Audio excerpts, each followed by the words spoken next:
Olá, seja bem-vindo à continuação da aula 6. Nesse vídeo eu vou estar falando sobre classes e métodos. Eu falei um pouco sobre funções, sobre métodos, em uma aula passada, na terceira aula, inclusive usando parâmetros, porque nesse vídeo vai ter uso de parâmetros. Então eu vou criar um novo C# script. O nome que a gente der para esse script vai ser a keyword com a qual a gente vai acessar os métodos dele. Então eu vou digitar, seria minha base, meu banco de dados, banco de dados.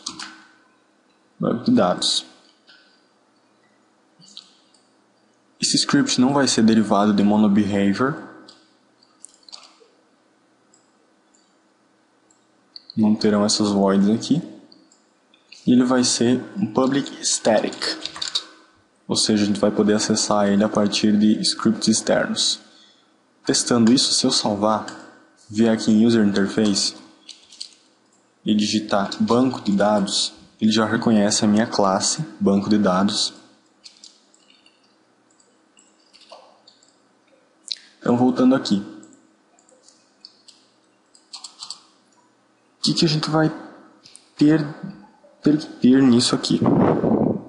Vamos precisar de uma função de um void, ou seja, um método que não retorna nenhum valor, apenas que toma parâmetros. Ele vai tomar os parâmetros que vão ser salvos, e no load game a gente vai ter que ter um método que retorna valores, possivelmente uma string, para retornar um array com a idade e com o nome.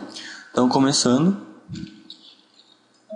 public static void banco de dados ponto salvar dados,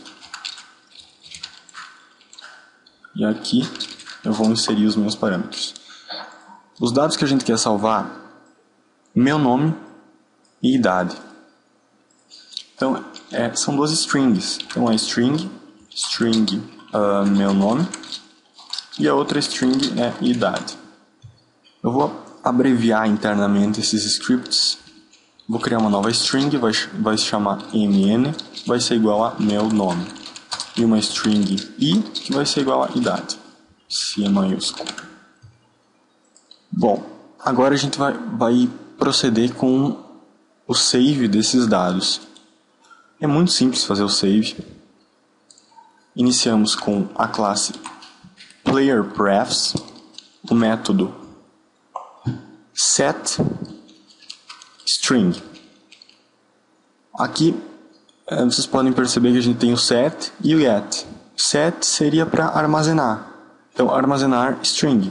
O get é para puxar, num termo bruto, puxar um valor, puxar uma string que está salva nessa classe playerPrefs. Então aqui no save game a gente usa o setString, queremos salvar, queremos armazenar um valor, setString.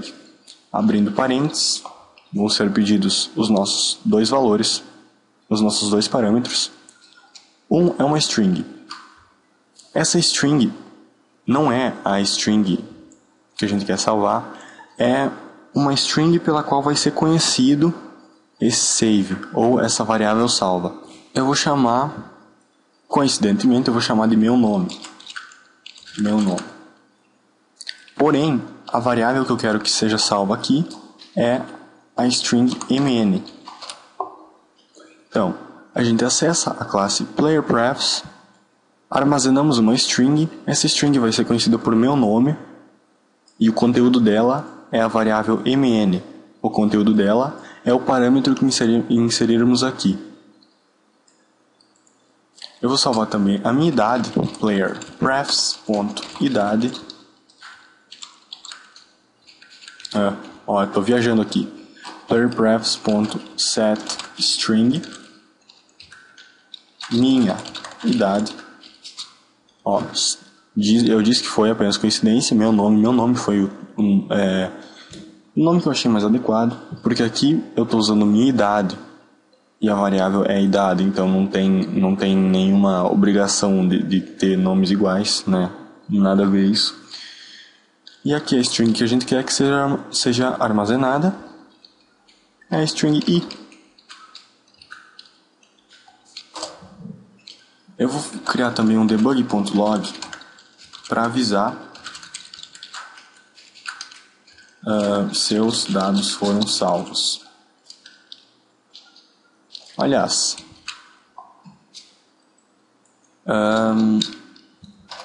fazer isso aqui. Ele vai falar o meu nome, mais uma string, vírgula, seus dados foram salvos. Esse vai ser o debug. Não precisa constar a idade aqui, porque não tem nem lugar para colocar isso. Nosso save game já está pronto.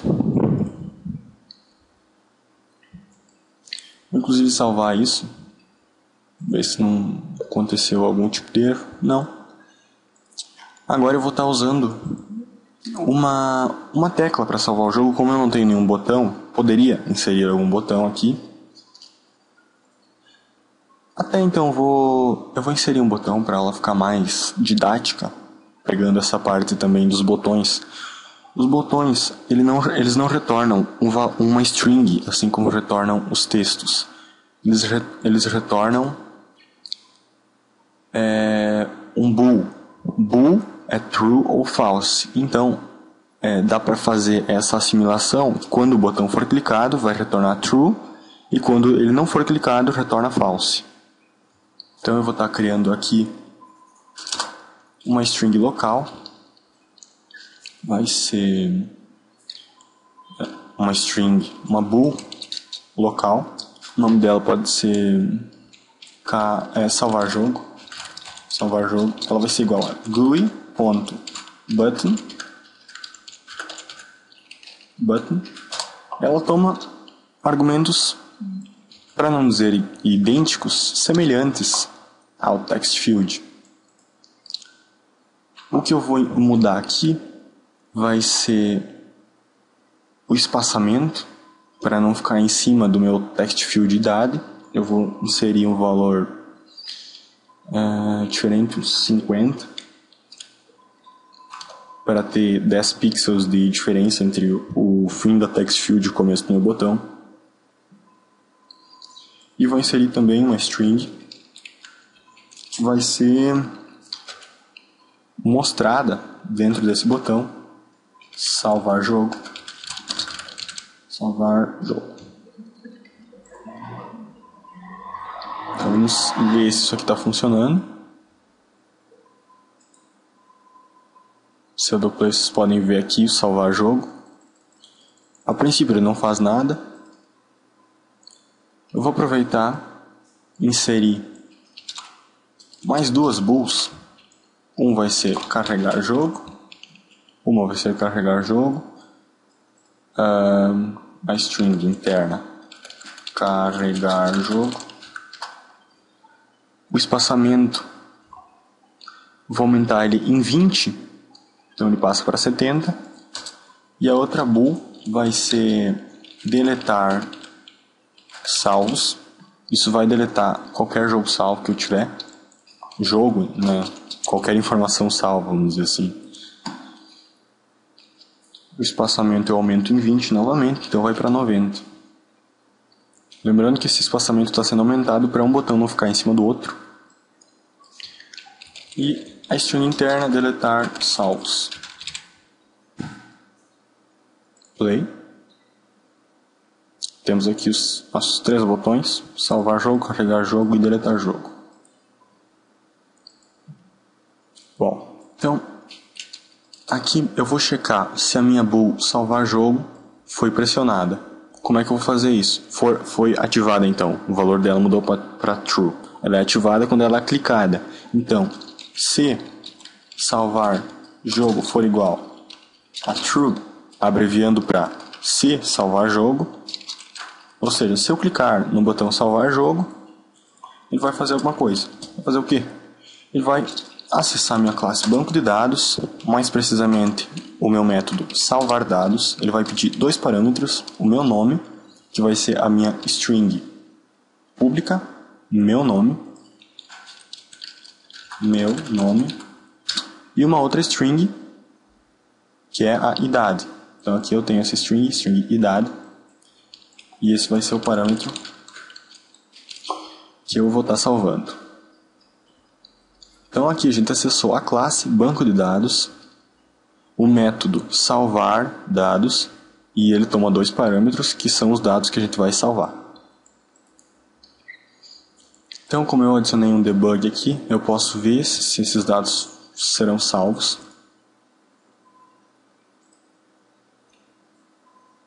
Vou inserir meu nome, Guto, idade 17, salvar dados.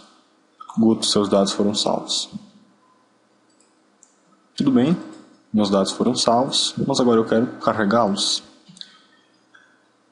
Prosseguindo com o carregamento, meu método agora não vai ser uma void. Void simplesmente porque não retorna nenhum valor. Agora eu quero que sejam retornados duas strings. Então eu farei o seguinte: public static string carregar dados. Ela não toma nenhum método. Bom, então aqui eu vou criar um string e um array. Eu já mostrei a parte de arrays na aula 5. Usamos esses dois colchetes para definir que será um array.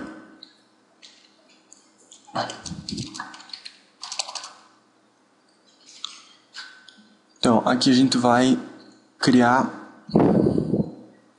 duas variáveis locais. Uma string valor 1, ela vai ser igual à variável salva. Então a gente acessa ela assim: player prefs, agora .getString e não mais set. Queremos puxar esse valor. E aqui vocês podem ver a minha string key, que é como é reconhecida a variável salva. Eu quero carregar primeiro a minha string key, meu nome. Temos que adicionar também um valor, que é a default value. Ou seja, se essa string não possuir nenhum valor, por exemplo, se ela for nula, se for uma string nula ou se não contiver nenhum valor, ela vai retornar o valor que eu inseri depois dessas vírgulas. Eu não vou inserir nada, aliás, não vai ser mostrado nada porque eu vou simplesmente abrir e fechar aspas, não tem nenhum conteúdo aqui. Eu vou também criar minha string local, valor 2, que agora vai ser minha idade. Minha idade. Também não vai conter nenhum valor caso essa variável estiver em branco. Então agora eu vou retornar essa minha string, esse meu array de strings, usando return new string, um array,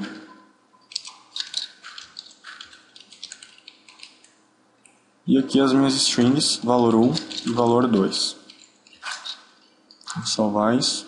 Agora eu vou checar se o meu botão carregar jogo foi pressionado. Então, if carregar jogo for pressionado, se for true, eu vou chamar a minha classe banco de dados. Agora o método carregar dados não toma nenhum parâmetro, ponto vírgula.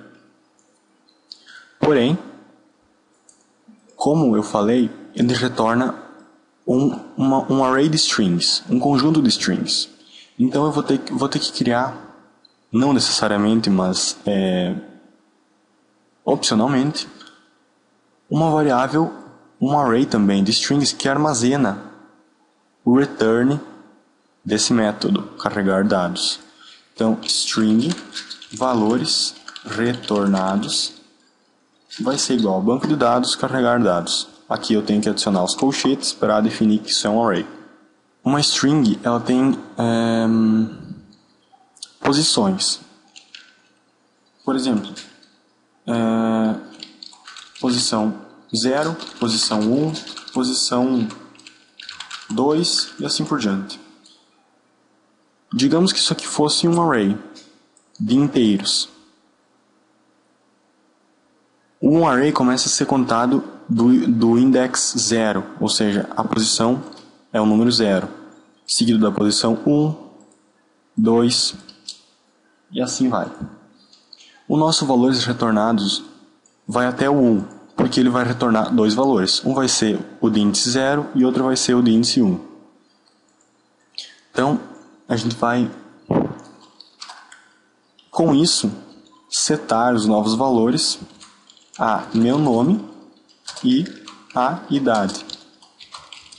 O meu nome vai ser igual a um índice dos valores retornados.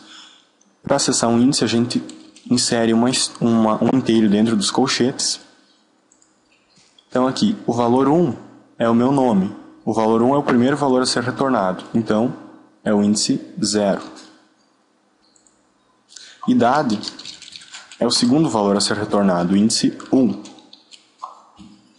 Então, inteiro 1. Então, agora vamos salvar isso aqui.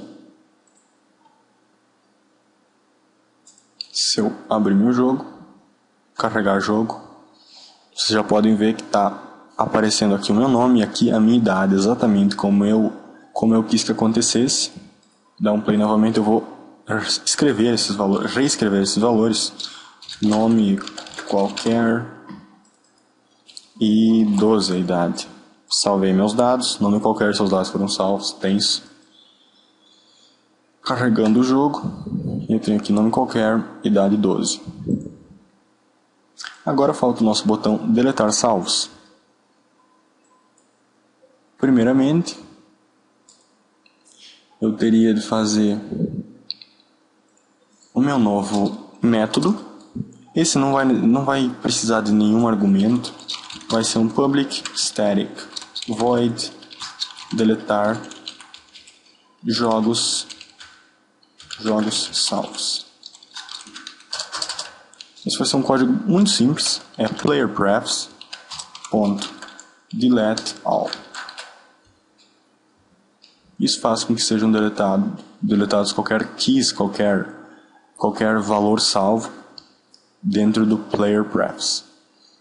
Então agora eu vou ter que chamar esse método, verificando se o botão deletar salvos foi clicado. Então, se a variável deletar salvos, que é a que contém o retorno do meu botão, então se esse botão for clicado, vai retornar true. Então, se deletar salvos for true, se o botão for clicado, eu vou acessar o meu banco de dados, meu método deletar jogos salvos, simplesmente isso. Testar esse meu conteúdo, play. Vou carregar o jogo. Se eu deletar os meus jogos salvos, a princípio nada acontece, porque esses valores já estão armazenados na minha variável. Mas se eu fechar aqui meu jogo, der play de novo e clicar em carregar jogo, nada acontece porque eu deletei meus jogos salvos. Eu vou também salvar esse meu pequeno projeto para mostrar que isso funciona fora da Unity também. Então, em Build Settings, Build, salvar na área de trabalho mesmo, Test,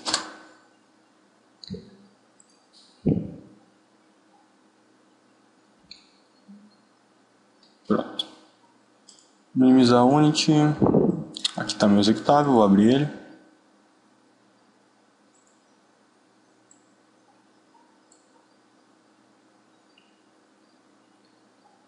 Ó, aqui a gente vê posicionado exatamente no centro da tela, mesmo que a gente fez na Unity e o tamanho da tela era menor, aqui é maior e continua no centro dos nossos botões, exatamente como a gente descreveu. Então, carregando o jogo, não tem nenhum valor salvo. Então, 17, salvar jogo, fechar meu teste.exe e abrir ele novamente.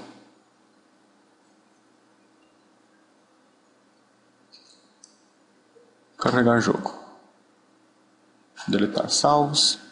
Vocês verem que quando eu cliquei em carregar jogo, tudo aconteceu normalmente. O jogo foi carregado, os valores foram carregados. Então aqui, se eu carregar o jogo salvo, não tem mais valor porque eu deletei os meus jogos salvos. Então, esse foi o modo que eu imaginei um sistema de save e load.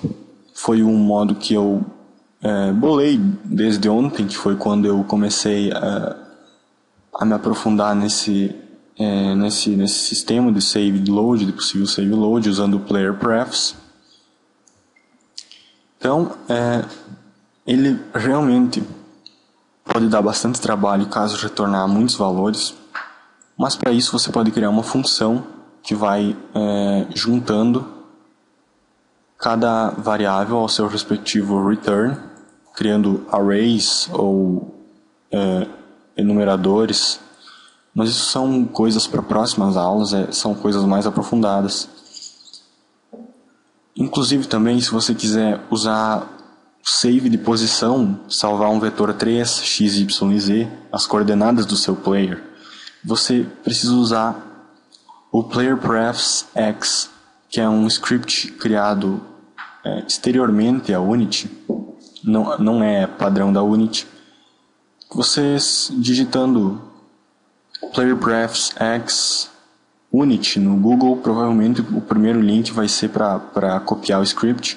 Então você simplesmente cria um novo script C# no seu projeto, coloca o nome de PlayerPrefs-X, que vai ser como você vai acessar ele, e insere o conteúdo do script C# lá dentro, salva, e depois você pode de outros scripts acessar o PlayerPrefs-X. Ele tem muito mais opções, tem opções de vetor 3, tem opções de bool, então várias coisas legais. Então é isso, espero que vocês tenham gostado dessa aula. Acho que foi uma aula bastante produtiva, coisas bem interessantes de serem aprendidas. Espero continuar vendo vocês nos meus próximos tutoriais. Espero que vocês também deem joinha e comentem. Então é isso, um abração e até a próxima e bons estudos.